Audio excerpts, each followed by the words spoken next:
bagi kami adalah jalan yang sempurna. Ajari kami untuk tahu ketika kami melangkah di dalam jalan Tuhan, barangkali ada hal yang kami tidak pahami, tetapi Allah Roh Kudus, Engkau ada bersama dengan kami, sekalipun mungkin kami tidak menyadarinya, tapi Kau selalu bersama dengan kami. Itu sebabnya pada pagi ini kami ingin belajar kebenaran, mengerti isi hatimu, tahu pimpinan Tuhan kepada kami, dan kami tahu apa tuntunanmu dalam kehidupan kami. Itu sebabnya Tuhan, kami mohon Kau menolong kami. Ketika firman Tuhan dibacakan, firman Tuhan diuraikan, Allah Roh Kudus kuasai hati dan pikiran kami.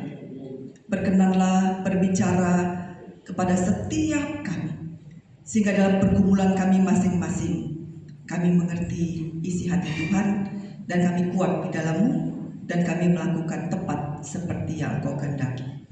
Terima kasih Bapa di surga, kami serahkan firman Tuhan pada pagi ini. Hamba-Mu Tuhan kuasai, kami sekalian Tuhan pimpin, sehingga hanya firman Tuhan yang menguasai setiap kami. Demi nama Yesus Kristus, kami serahkan pemberitaan firman Tuhan ini dalam tangan kuasa-Mu. Amin. Silahkan duduk kembali Ibu, Bapak, dan saudara sekalian.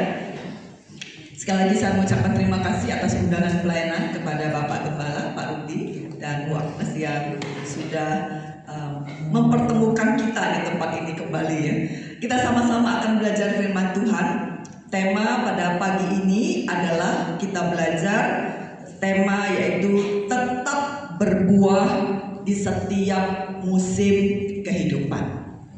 Ibu dan Bapak dan saudara sekalian, pada waktu kita menjadi Kristen, berapa banyak kita berharap hidup kita jadi baik-baik saja, mulus saja. Kalau kemudian kita melamar kerja, dapat begitu ya.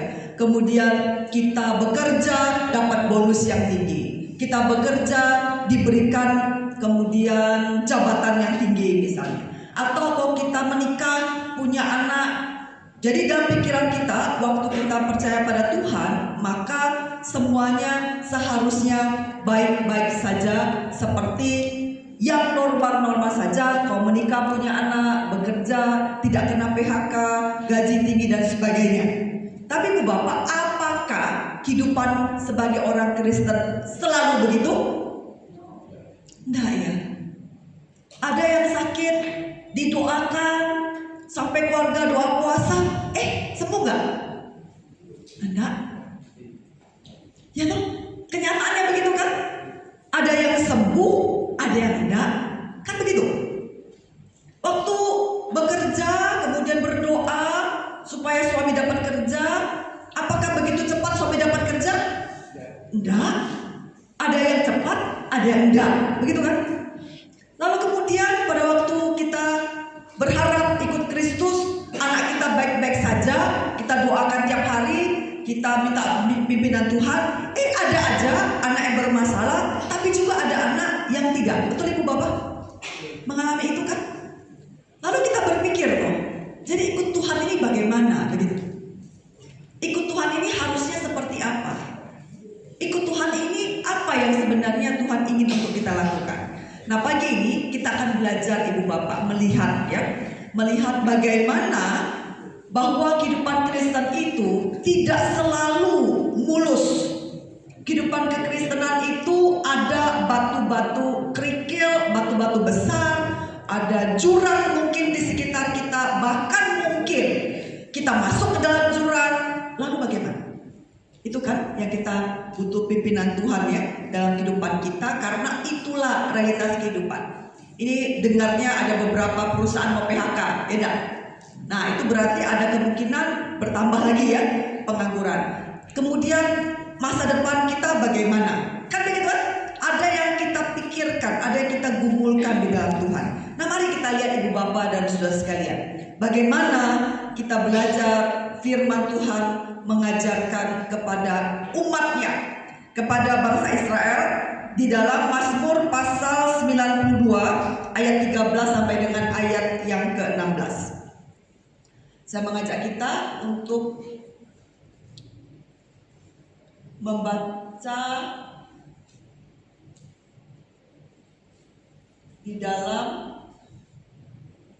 kitab Mazmur pasal 92 ayat 13 sampai dengan ayat 16. Dalam 4 ayat ini, ayatnya pendek. Ibu bapak, mari kita baca bersama-sama. Ya, bersama-sama. 4 ayat ini kita bersama-sama baca. 2, 3. Orang benar akan bertunas seperti pohon kurma, akan tumbuh subur seperti pohon aras di Libanon. Mereka yang ditanam di bait Tuhan akan bertunas di pelataran Allah kita. Pada masa tua pun mereka akan masih berbuah, menjadi gemuk dan segar, untuk memberitakan bahwa Tuhan itu benar, bahwa Ia gunung batuku dan tidak ada kecurangan padanya. Ibu bapak, berapa tahun ikut Tuhan Yesus? 20? 30? 40? Lebih ya Pak, seumur hidup ya Pak ya, dari lahir sampai sekarang. Apakah kita bisa mengakui bahwa sungguh dalam ayat yang terakhir, ayat 16, bahwa tidak ada kecurangan yang kita alami dari Allah? Ini pengakuan pemazmur tentang bagaimana dia melihat Allah dalam kehidupannya tidak ada kecurangan. Apa yang terjadi? Bagaimana itu bisa muncul? Ibu bapak, mari kita lihat di sini ya.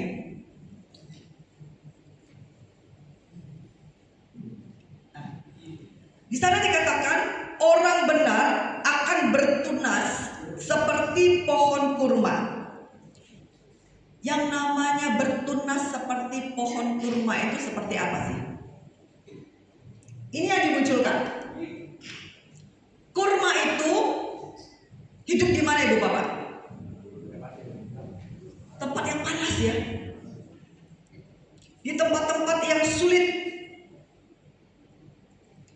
Kemudian di tempat-tempat yang kering. Sekarang Surabaya panas sekali ya.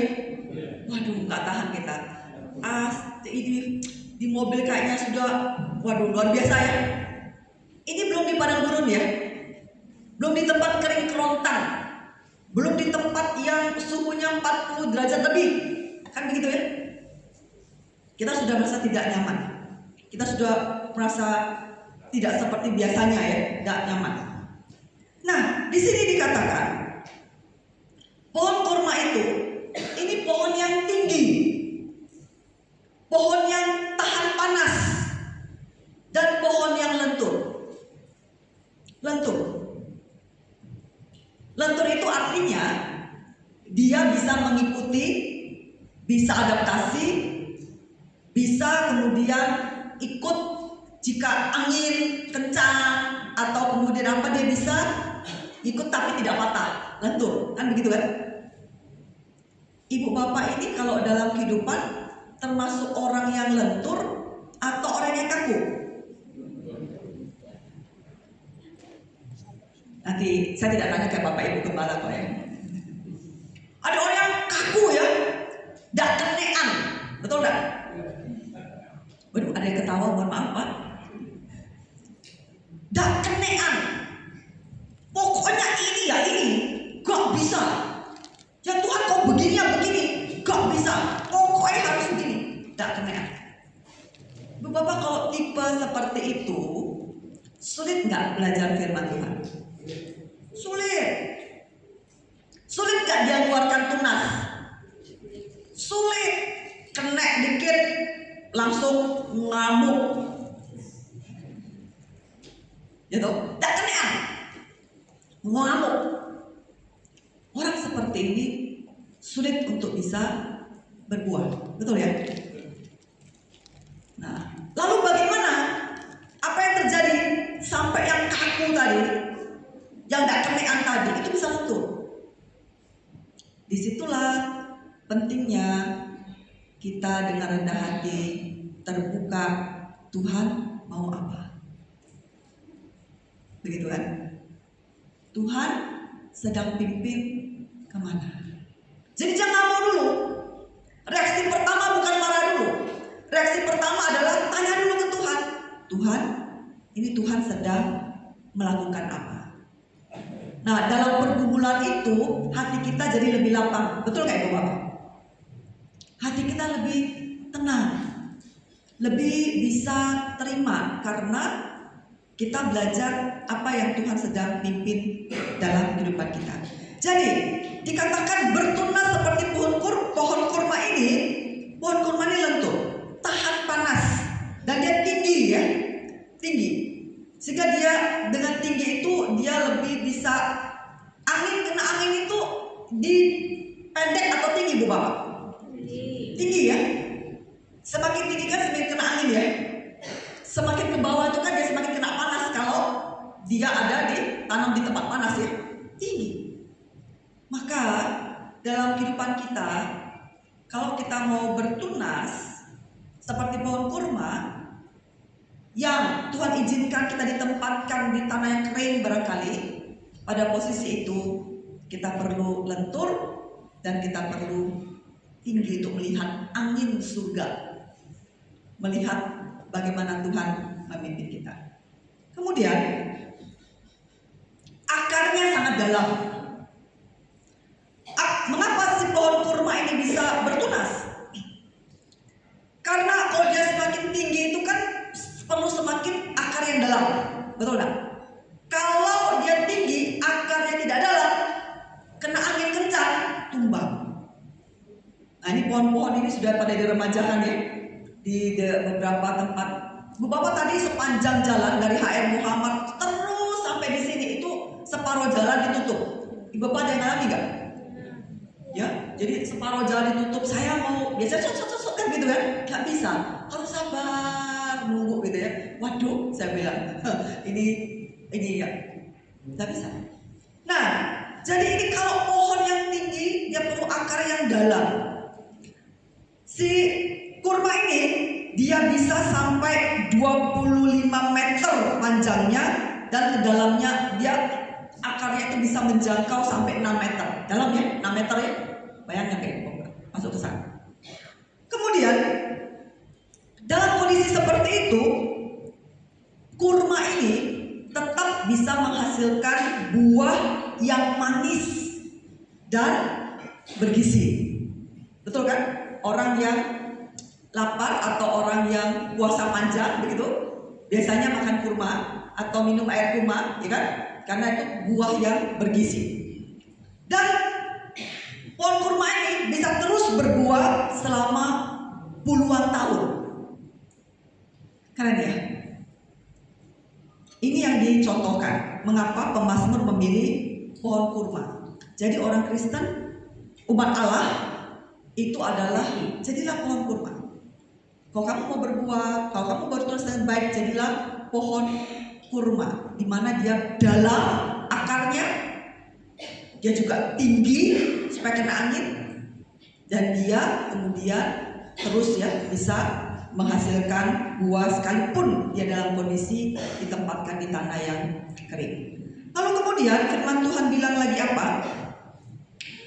Ini ya, akan tumbuh subur seperti pohon aras di Libanon. Ini pohon aras Ibu Bapak. Apa ciri khas pohon aras? Pohon aras itu pohon yang kayunya kuat dan kayunya harum. Pohon aras ini mengeluarkan aroma yang khas itu untuk mengusir serangga. Nah yang menarik adalah semakin tua kayunya, daya tahan kayu tersebut semakin bagus dan kayu ini tidak mudah lapuk. Dan kayu ini merupakan, pohon aras ini merupakan simbol kemegahan dan kekuatan. Dan pohon aras ini digunakan Raja Salomo untuk membangun bait Allah. Jenis kayunya, jenis kayu yang kuat, harum, dan dia mampu mengusir serangga. Dan dia semakin tua, dia semakin kuat kayunya. Kalau di Indonesia model kayu seperti kayu apa Ibu Bapak? Jati ya. Jati itu kan semakin kuat, semakin bagus ya. Ulin, ya kan? Kalau di Kalimantan itu ya ada pohon apa kayu ulin kan? kuat itu. Dia di sungai-sungai biasanya begitu ya, dipakai pohon kulit. Kuat dan mengharum dan menghasilkan buah. Menghasilkan harum yang kuat ya, dan kemudian dia kuat dan harum. Semakin tua dia semakin bagus kualitasnya. Bapak tadi saya tanya, kita udah berapa tahun ikut Tuhan Yesus, betul? Apakah ibu bapak semakin tua semakin kuat kualitas iman ibu bapak? Sehingga anak-anak, cucu, tetangga, teman sampai bisa mengatakan dia ini orang imannya kuat. Pernah gak ibu bapak diomongin begitu sama keluarga? Puji Tuhan, luar biasa Pak ya. Bukankah itu yang pemazmur katakan, bahwa semakin lama umat Israel itu ikut Tuhan, maka dia seharusnya semakin subur seperti pohon aras di Libanon. Semakin kuat menunjukkan iman yang baik, dan dia menghasilkan harum, dan dia bisa mengusir serangga, mengusir pengganggu-pengganggu melalui harum yang dia munculkan, aroma yang dia munculkan dari bagaimana kayu itu bertumbuh kuat. Ibu bapak, dari hal ini kita lihat, kita belajar ya. Semakin lama kita ikut Tuhan, harusnya kita semakin memunculkan kemuliaan Tuhan. Betul ibu bapak? Baru-baru ini saya pelayanan di satu tempat, kemudian worship leadernya, pemimpinnya ini sharing. Dia sharing tentang bagaimana Tuhan mengubah hidupnya. Pemimpin pujian ini pemimpin di salah satu perusahaan. Masih muda, 30-an tahun, 30 tahun sekian. Sudah menikah, punya anak. Nah, ketika di dalam perusahaan itu dia punya staff. Ibu bapak yang menarik adalah apa? Beliau cerita, beliau ini tipe orang yang tidak suka bergaul sama orang lain. Ada yang tipe seperti itu, cuek, pol. Bukan cuek lagi tapi ada pol. Cuek, pol. Gak mau urus sama orang lain. Gak mau campur orang sana. Lulu gue. Dia sangat cuek. Sampai dia bertemu dengan Tuhan Yesus, mengubahkan dia. Di situ dia belajar jadi orang Kristen, gak bisa cuek. Jadi orang Kristen peduli pada orang-orang yang Tuhan percayakan ke dia. Ibu bapak kita ini bukan super apa ya, bukan manusia super terbatas ya. Kita bisa memperhatikan orang juga terbatas, betul gak? Kita bisa berelasi sama orang juga terbatas. Jadi kita tidak bisa semua kita perhatikan, enggak juga. Tuhan beri kepada siapa itu yang kita setia di situ begitu ya. Nah, dia ini kemudian seorang pemimpin ini dalam satu perusahaan ini ada punya anak buah. Lalu semakin lama dia semakin ikut Tuhan Yesus, dia berubah. Dari yang cuek pol, lalu berubah mulai memperhatikan stafnya. Dari yang gak peduli, mulai peduli. Dari yang kemudian pokoknya tahu semuanya harus beres, dia mulai mau terlibat dan mulai mau mendengarkan masalah dan memberikan solusi untuk masalah-masalah anak buahnya. Dan itu bukan dia. Sebenarnya kamu lihat dari pribadinya bukan dia, tapi Tuhan mengubahkan. Lalu satu kali anak buahnya bilang, "Pak, Bapak ini pendeta ya?" "Bukan," katanya, "bukan." Bapak lihat ya, kualitas rohani yang bertumbuh itu akan mengeluarkan harum sampai orang lain bisa melihat ada sesuatu yang berbeda. Kalau yang ditutup dari pendeta itu kan begitu ya, perhatian, peduli, ada kasih yang muncul kan begitu kan. Nah, kualitas itu dia temukan, stafnya temukan ke dalam diri dia. Artinya apa? Bahwa kualitas seperti itu bukan tergantung profesi, betul ya? Tidak tergantung bahwa pendeta harus ini.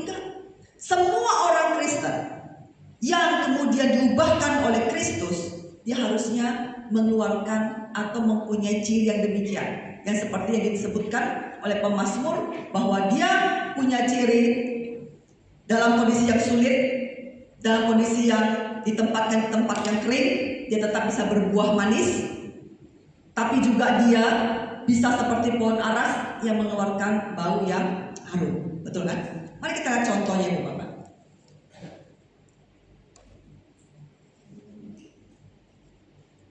Rumit ya, udah kecil, kemudian banyak ya, rumit ya. Itulah kira-kira, serumit itulah hidup dari Abraham, betul ya? Abraham itu kehidupannya luar biasa ya.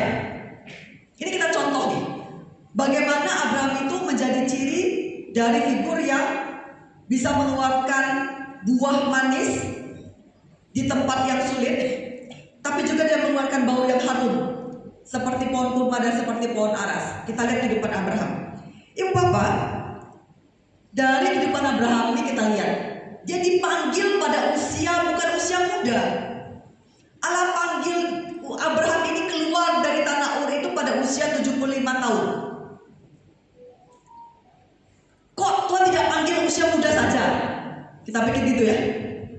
Maka Ibu Bapak di sini kita melihat, ketika Tuhan panggil, dalam kuasa Tuhan, Tuhan bisa panggil siapapun, dalam kondisi apapun, pada usia berapapun. Setuju? Dunia ini cenderung kalau sudah tua itu dipinggirkan, betul ya? Lalu yang tua merasa, aku loh masih bisa berfungsi, ya? Aku loh masih bisa aktif. Saya loh masih bisa berkarya, saya loh bisa masih berkontribusi. Nah, di sini kita lihat Bapak, usia itu bukan menjadi satu-satunya ketika Tuhan mau panggil seseorang, Tuhan bisa pakai siapapun pada usia berapapun. Kata kuncinya di sini adalah Tuhan panggil enggak, ya kan? Melakukan sesuatu enggak? Abraham dipanggil usia 75 tahun. Lalu Abraham meninggal ini pada usia 175 tahun. Berarti ada waktu, ada masa hidup 100 tahun. Kita nggak tahu ya berapa usia kita kan. Tuhan Yesus 33,5 tahun, betul kan? Jadi yang namanya bisa menghasilkan buah dan mengeluarkan bau harum bagi Allah itu tidak tergantung berapa lama kita hidup. Betul Ibu Bapak? Itu tergantung adalah pada tahun-tahun kita diberi kehidupan, kita ngapain? Kita lakukan apa? Karena pada waktu Tuhan panggil, ya Tuhan, sudah Tuhan panggil. Bapak saya sudah berapa kali ya mau ini ya, nyaris meninggal. Ketika tahun 2010, Ibu Bapak masih ingat nggak? Maret 2010 itu ada tsunami di Jepang. Masih ingat Ibu Bapak ya? 2010 atau 2011 gitu, bulan Maret. Nah, waktu itu saya sedang pelayanan di Halmahera Barat. Halmahera Barat itu tempat lokasi training itu di pinggir pantai. Hotel Hook namanya. Jadi dia memang di pojok begitu ya, Hook. Lalu di sana sudah laut ya, sudah pantai. Tapi model bukan pantai lepas pantai itu ya, tapi ada rumah-rumah penduduk yang ada di pinggir pantai itu begitu. Jadi kayak model kenjeran itu loh, bukan lepas begitu ya, tapi ada rumah-rumah penduduk dan sebagainya. Kami di situ, jaraknya nggak jauh dari pantai. Sore, setelah sesi terakhir itu sore, sekitar jam 4-an lebih, menjelang jam 5, kemudian itu sesi saya terakhir. Lalu peserta sedang menulis, ada hal yang harus ditulis dalam training itu. Lalu saya ke belakang ke panitia. Itu panitia bilang begini, panitia bilang, Bu, ada tsunami di Jepang. Oh ya? Lalu apa masalahnya? Gelombang tsunami itu diperkirakan akan kemana-mana, gitu ya.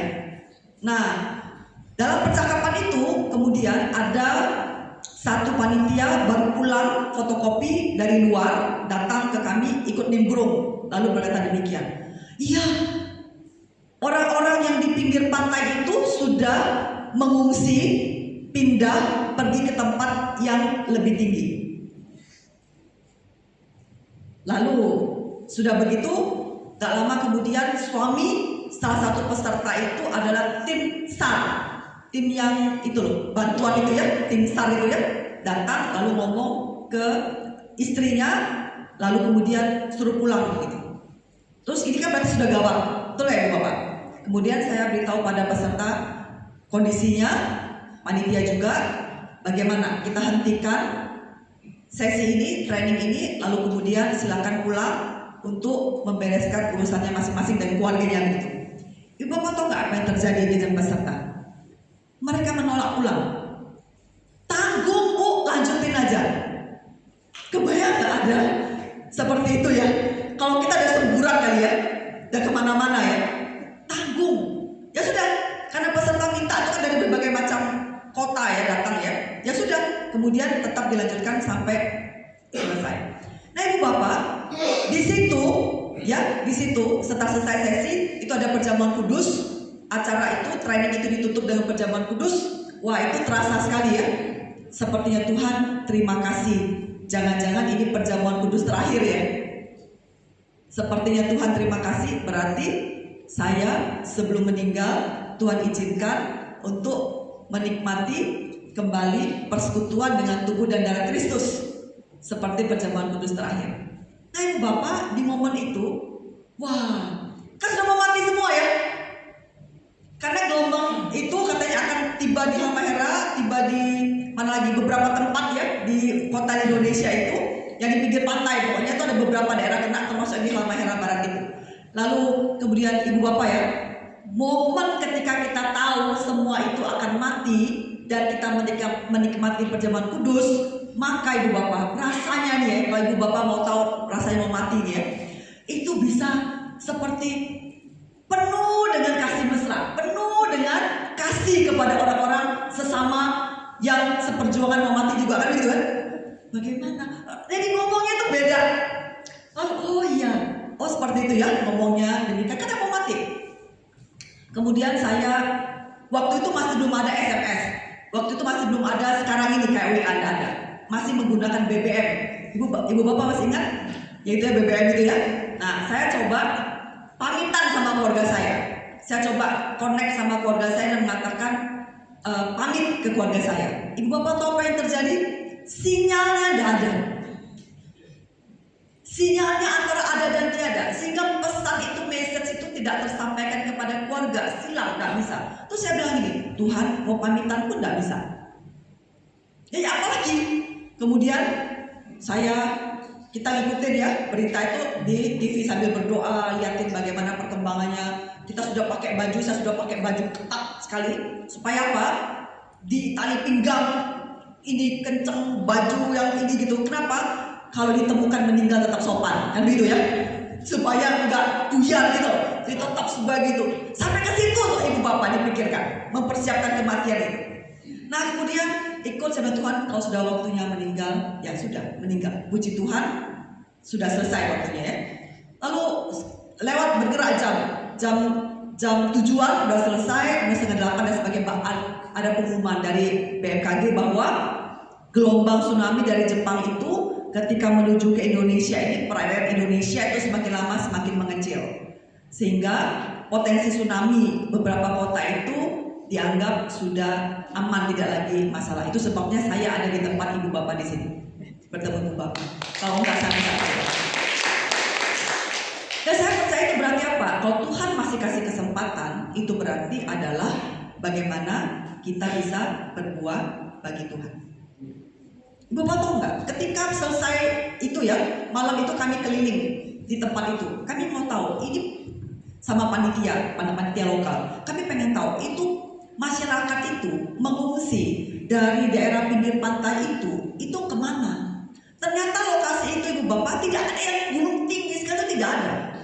Jadi kalau itu habis begitu ya, habis sudah. Tahun 2004 Ibu Bapak masih ingat tsunami Aceh? Ya, 2007 saya ke Aceh. Lalu di sana saya dengar sharing dari anak-anak yang selamat. Mereka bilang itu tiba-tiba patah, air laut itu masuk begini Dan air laut itu bukan air laut biasa. Air laut itu membawa juga kepada minyak bumi itu jadi hitam. Air lautnya patah, langsung bawa gelombang dan menyapu begitu dengan kecepatan sekian puluh kilometer per jam. Bisa bayangkan. Itu tiba-tiba langsung habis begitu. Maka saya pikir kalau itu terjadi, luar biasa. Bapak, kita lihat bukan kalau di situ hidup kita itu bukan berapa lama kita hidup, bukan. Tetapi tiap-tiap momen kehidupan itu apa yang Tuhan inginkan untuk kita keluarkan, buah apa yang keluar, aroma apa yang keluar dari kehidupan kita. Nah, jadi belajar di Abraham ini, Bu Bapak, maka dia keluar ini tahun berapa? Usia 75 tahun. Apakah setelah dia keluar Tuhan pimpin dari tanah Ur baik-baik saja? Tidak. Lalu ternyata di situ apa yang terjadi? Di situ ada bencana kelaparan hebat. Kemudian membuat di Kanaan sehingga si Abraham ini harus mengungsi ke Mesir. Nah, di momen itu dia belajar. Apa yang dia belajar? Maka yang paling penting adalah tiap momen kehidupan yang sulit dalam kehidupan kita, baik itu sulit maupun sukacita, kehidupan kita pasti ada di antara itu, begitu ya. Apa yang kita pelajari tentang Allah dan apa yang ingin kita keluarkan, buah apa yang Tuhan ingin untuk kita keluarkan. Nah, di situ kemudian dalam masa 75 tahun sampai 86 tahun itu ya, Abraham mengalami banyak sekali. Ada peristiwa tidak enak di mana dia mengajak keponakannya si Lot. Lalu Lot itu kemudian anak buah Lot berkelahi dengan anak buah Abraham sehingga kemudian mereka harus terpisah. Lalu juga kemudian ketika mereka mengungsi ke Mesir karena ada kelaparan besar di Kanaan, lalu Sarai istrinya itu terancam mau diambil oleh penguasa, oleh raja Mesir. Ibu Bapak kebayang bagaimana bisa melawan penguasa, betul? Bagaimana bisa mempertahankan istri yang mau diambil oleh raja Mesir, penguasa hebat pada waktu itu? Tekanannya terlalu besar, bagaimana? Nah, di situ kemudian Abraham melihat bagaimana Tuhan memberikan pertolongan. Apa yang Abraham belajar? Dikatakan di sana dia belajar apa? Dia melihat bagaimana pertolongan Tuhan, dan di situ dia belajar apa? Mendirikan mezbah, dan dia mulai memanggil nama Yahweh, ya Tuhan. Kalau dalam Alkitab Ibu Bapak menemukan Tuhan yang huruf besar semua itu dalam bahasa aslinya menggunakan kata Yahweh, bukan kata Allah, gitu ya. Kejadian 12 dan seterusnya.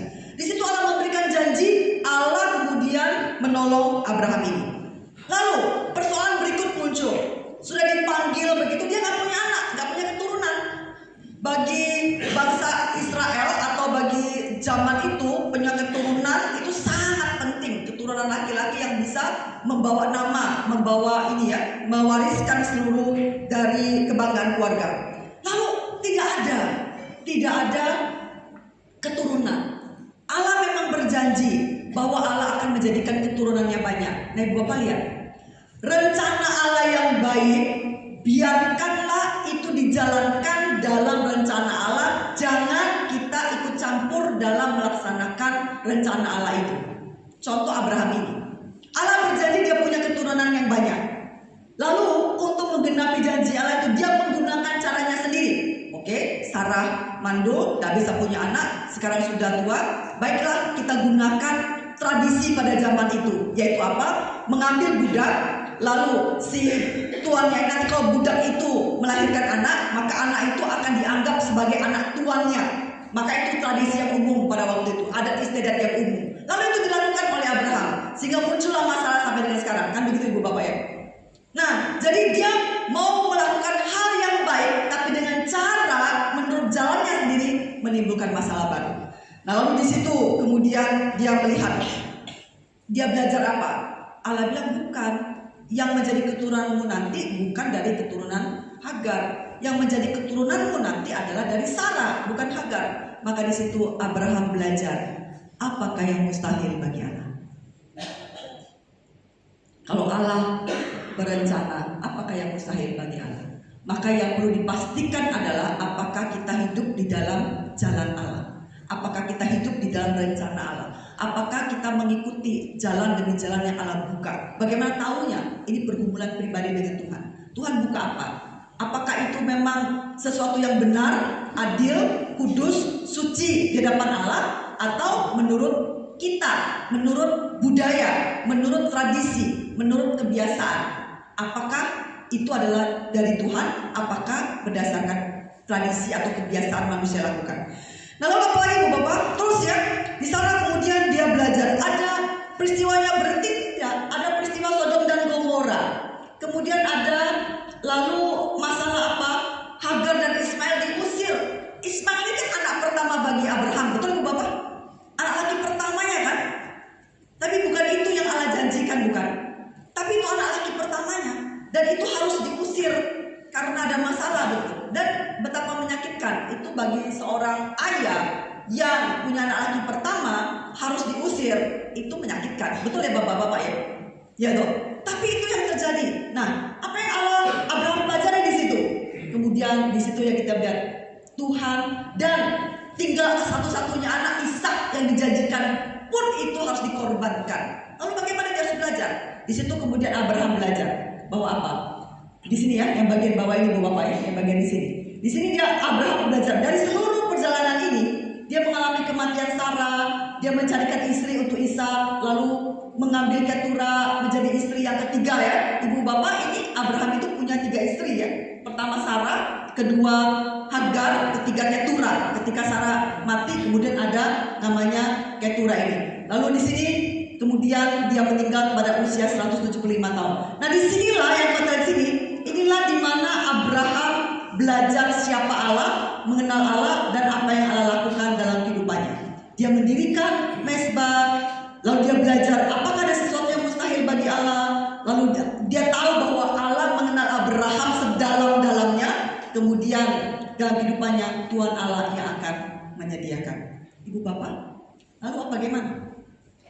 Bagaimana kita tetap bisa berbuah, belajar dari tentang tunas yang dari pohon kurma dan pohon aras? Bagaimana? Ini Bu Bapak, dalam kehidupan kita tadi ya, tiap momen seperti Abraham belajar mengenal Allah. Lalu yang berikutnya adalah apa? Percaya sumber kita, hidup kita itu Allah pencipta, bukan manusia. Maka kita tenang.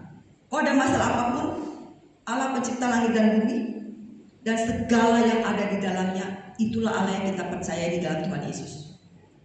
Bersandarlah, bergantunglah, percayalah, bertanyalah. Kemudian ini ya, ikutilah demi petunjuk atau step by step, langkah demi langkah yang Tuhan pimpin, kesempatan demi kesempatan yang Tuhan pimpin. Kalau Tuhan tidak pimpin, jangan kita mengambil langkah. Tunggu sampai Tuhan memimpin kita lalu kita bertindak.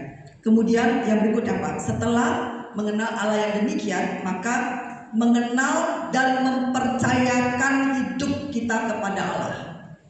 Ada banyak persoalan ya dalam kita, tapi belajar mempercayakan. Ibu Bapak, apa artinya doa? Dalam pergumulan iman saya, dalam pengalaman hidup saya, apa yang terjadi pada waktu saya berdoa? Ketika ada banyak hal terjadi, saya berdoa. Nah, di dalam berdoa itu bukan tiba-tiba persoalan selesai, tidak. Tapi dalam berdoa itu Allah berikan hikmah, berikan petunjuk, melakukan A, B, C, D, menghubungi A, B, C, D, atau membuka kesempatan A, B, C, D, dan kita melakukan itu. Betul Ibu Bapak? Betul kan? Maka mengapa kita perlu berdoa? Supaya kita bertanya kepada Allah, lalu fokus kepada bagaimana Tuhan ingin untuk kita lakukan. Maka kalaupun kita doa disertai puasa, bukan memaksakan kehendak kita kepada Allah dan mengatakan, Tuhan ya, saya sudah berpuasa loh ya, lakukan ya Tuhan, jawab Tuhan doa saya. Bukan itu. Tapi pada waktu kita berdoa dan berpuasa, artinya kita sedang fokus hanya menunggu bagaimana Tuhan pimpin kita, dan kita menyesuaikan kehendak kita kepada kehendak Allah. Itu artinya doa dan puasa Ibu Bapak. Bukan memaksakan kehendak kita kepada Allah, tetapi kita malah di dalam doa dan puasa itu masuk, tunduk, dan belajar mengenal kehendak Allah. Maka disitulah kemudian kita akan melihat artinya Pak, mengenal dan mempercayakan hidup kepada Allah. Dan saya percaya pada waktu kita berdoa, Allah bisa jawab dalam kemurahannya. Betul Ibu Bapak? Buka jalan, berikan petunjuk, berikan ide, berikan hikmat, betul ya? berikan seperti ini jalan keluar. Coba lagi, uji segala sesuatu, kata Alkitab. Diuji, apakah ini dari Tuhan? Bagaimana kita melakukannya? Tahap demi tahap lakukan. Nah, yang anak muda ini ketika suka sama orang, doa dulu kan? Tuhan pimpin apa? Tuhan bilangnya atau tidak? Karena sekarang ini rumah tangga itu banyak sekali perceraian, Bapak ya. Kemarin saya memberikan training itu berapa sudah sembuh. Warga Kristen banyak sekali perceraian itu. Dan itu korbannya Pak anak-anak cerita orang tua saya bercerai, sehingga membuat saya kehilangan jati diri, membuat saya kehilangan ini, membuat saya bertanya, banyak sekali Bapak. Nah, di situ kan momen gimana? Barangkali dimulai dari tidak bertanya pada Tuhan mana yang Tuhan pimpin, atau ketika masa sulit dalam rumah tangga tidak mencari bagaimana jawaban dari Tuhan, kan begitu. Nah, ini Bapak ya, mengenal dan mempercayakan hidup kepada Allah, dan jangan bertindak sebelum Allah buka jalan. Jangan bertindak sebelum Allah memberitahu sesuatu. Kalau Allah tidak memberitahu sesuatu, doa terus sampai Allah memberikan petunjuk kepada kita, memberikan hikmat kepada kita, kita mau kemana. Dan terakhirnya adalah apa? Taat kepada pimpinan Tuhan. Kiranya Ibu Bapak, firman Tuhan ini menolong kita semua. Hidup Kristen itu tidak selalu mulus, tetapi Tuhan berjanji apa? Allah menyertai. Dan di setiap momen itu Allah akan memberikan kepada kita kemenangan. Dan kita belajar mempercayakan hidup kita kepada Allah yang pencipta langit dan bumi, penguasa segala sesuatu. Kita tenang bukan? Maka sebagai orang Kristen, kehidupan kita yang beriman kepada Allah itu akan tampak dari mana? Dari damai sejahtera dari dalam. Akan muncul ketenangan. Karena apa? Kita bergantung kepada Allah, pencipta langit dan bumi. Mari kita tundukkan kepala kita berdoa. Ibu Bapak, apakah saat ini kita sedang dalam pergumulan? Apakah ada kekhawatiran? Apakah ada keinginan-keinginan? Apakah ada yang kita takutkan? Mari. Mungkin saat ini kita ada pada masa seperti tanah yang kering. Kita ada di posisi tanah yang kering. Mari kita belajar. Dalam kondisi seperti ini, Allah sedang mengajarkan kita apa. Dan apa yang Allah ingin untuk kita perbuat.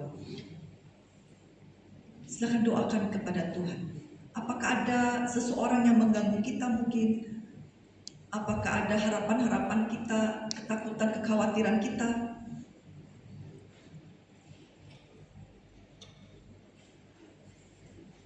Mari kita serahkan pergumulan kita itu kepada Tuhan.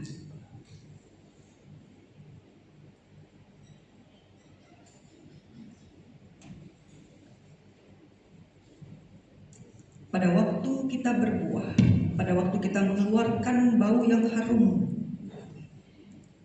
dan disitulah kita memerintahkan, menyaksikan bahwa Tuhan itu benar dalam kehidupan kita.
lihat kami.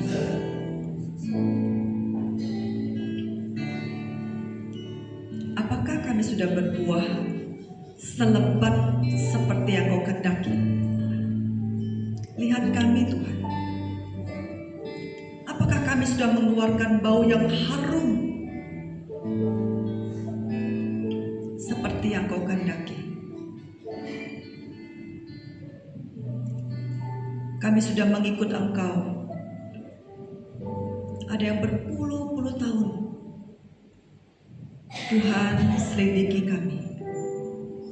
Apakah kami masih punya iman yang bahkan semakin lama semakin ikut Tuhan, iman kami semakin kuat, berkualitas, sehingga orang lain bisa melihat sungguh Tuhan berkarya dalam kehidupannya. Tuhan, lihat kami. Kami ingin menjadi anak-Mu yang memuliakan Tuhan. Kami ingin menjadi anak-Mu yang terus mengeluarkan buah, dan buah itu lebat sehingga Engkau dipermuliakan. Tuhan, lihat kami. Sehingga pada hari ini, pada pagi ini, kami diubahkan. Tidak lagi fokus pada kenyamanan kami, tidak lagi fokus pada diri kami, tetapi fokus kepada apa yang Allah kehendaki untuk kami lakukan dalam hidup kami. Kami tidak tahu berapa lama Tuhan memberikan waktu hidup bagi kami Tuhan. Tetapi biarlah setiap masa kehidupan itu kami bisa berbuah bagi Tuhan dan memuliakan Engkau. Kami percaya rencana-Mu indah, tidak ada yang kebetulan. Engkau yang terus menolong kami dan memimpin kami. Terima kasih Bapa di surga buat firman Tuhan. Bila Engkau yang berjanji menyertai kami senantiasa, itulah juga Allah yang kepadanya kami percaya dan mempercayakan hidup kami kepada Allah pencipta langit dan bumi, Allah penguasa segala sesuatu, yang kepadanya kami berharap, dan Allah itu juga yang sudah memperdamaikan kami di atas kayu salib, mengampuni dosa kami dan menjadikan kami anak-anak-Mu yang satu saat nanti kami akan kembali kepada Bapa di surga. Terima kasih Bapa di surga, bersyukur buat kebaikan-Mu. Kami serahkan setiap diri kami pada hari ini. Terima kasih buat firman Tuhan. Biarlah Engkau yang terus memimpin kehidupan kami. Demi nama Yesus Kristus kami berdoa. Amin.